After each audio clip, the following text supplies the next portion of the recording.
আসসালামু আলাইকুম, welcome to Salma's kitchen. আজকে আমি রান্না করব পুঁটি মাছের টক। পুঁটি মাছের টক রান্না করতে এখানে আমি 5 পিস বড় সাইজের পুঁটি মাছ নিয়েছি। টক রান্না করতে খুব বেশি মাছের প্রয়োজন হয় না, অল্প একটু মাছ দিয়েই টক রান্না করা যায়। মাছগুলো বেশ বড়, অনেক বড় সাইজের পুঁটি মাছ। আর সেই সাথে আমি নিয়েছি 2টা দেশি টমেটো। টমেটোকে আমি এরকম করে কেটে নিয়েছি। প্রতিটা টমেটোকে আমি লম্বালম্বি ভাবে 8 থেকে 10 টুকরা করে নিয়েছি। এবারে চলে যাব পরবর্তী স্টেপে। এবার যে কড়াইটাতে আমি রান্না করব টকটা, সেটা নিয়ে নিলাম। এর মধ্যে নিয়ে নিব পুঁটি মাছ। মাছগুলোকে আমি আগেই ভালো করে ধুয়ে পরিষ্কার করে নিয়েছি, কেটে ধুয়ে রেখেছি। সেই সাথে নিয়ে নিব 1/4 কাপ পরিমাণ পেঁয়াজ কুচি, 4টি চিড়ে নেওয়া কাঁচা মরিচ, 1 চা চামচ পরিমাণ আদা রসুন বাটা, আধা চা চামচ পরিমাণ ধনিয়ার গুঁড়া, স্বাদ মতো লবণ, 1 চা চামচের 3 ভাগের 1 ভাগ পরিমাণ লাল মরিচের গুঁড়া, আধা চা চামচ পরিমাণ হলুদের গুঁড়া। এবার মশলা আর মাছটা একটু মেখে নিব।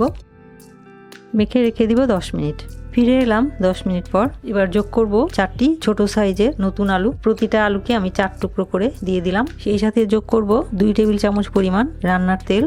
এবার আলতো হাতে একটু মেখে নিব। মাখানো হয়ে গেল। এবার যোগ করব 2 কাপ পরিমাণ পানি। এখন চুলাটা অন করে দিয়ে ঢাকনা দিয়ে রান্না করব 5 মিনিট। ফিরে আসছি 5 মিনিট পর। ফিরে এলাম 5 মিনিট পর। ঢাকনা খুলছি, চেক করে দেখবো আলু সেদ্ধ হয়েছে কিনা। আলুটা 80% সেদ্ধ হয়ে গেছে। এ পর্যায়ে দিয়ে দিব ধুয়ে কেটে রাখা টমেটো। এখন আবারও ঢাকনা দিয়ে রান্না করব আরো 5 মিনিট। চুলার আঁচটা মাঝারিতে থাকবে। ফিরে আসছি 5 মিনিট পর। 5 মিনিট পর ঢাকনা খুলছি। এ পর্যায়ে লবণটা চেক করে নিব। লবণ ঠিক আছে। এখন কয়েকটা আলু একটু ভেঙে ভেঙে দিব। আলুগুলি ভেঙে দিলে ঝোলটা একটু ঘন হয় আর খেতেও ভালো লাগে। যেহেতু নতুন আলু, যে কটা পারলাম আমি আলুগুলো ভেঙে দিলাম। এ পর্যায়ে যোগ করব আধা চা চামচ পরিমাণ চিনি। চিনিটা অপশনাল, না চাইলে না দিলেও হবে। চিনিটা দিলে স্বাদের ব্যালেন্স হয়, যেহেতু টক রান্না করছি। চিনিটা দিয়ে এবারে যোগ করব ধনিয়া পাতা কুচি। যার যার স্বাদ অনুযায়ী ধনিয়া পাতা দিয়ে দিলেই হবে।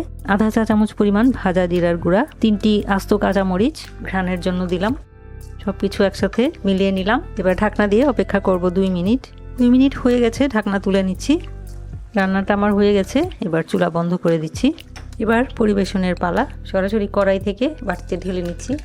তৈরি হয়ে গেল খুবই মজার তরকারি পুঁটি মাছের টক। শীতের মধ্যে পুঁটি মাছ দিয়ে এভাবে টক রান্না করলে কিন্তু খেতে অসাধারণ লাগে। 1 প্লেট ভাত এই টক দিয়েই খেয়ে ফেলা যায়। খুবই মজা হয় খেতে। তো আশা করছি পুঁটি মাছের টকের এই রেসিপিটা আপনারা তৈরি করে খেয়ে দেখবেন। আশা করছি ভালো লাগবে। ভিডিওটি দেখার জন্য এবং এতক্ষণ সাথে থাকার জন্য অসংখ্য ধন্যবাদ। সবাই খুব ভালো থাকবেন। আমার আর আমার পরিবারের জন্য দোয়া করবেন। আল্লাহ হাফেজ।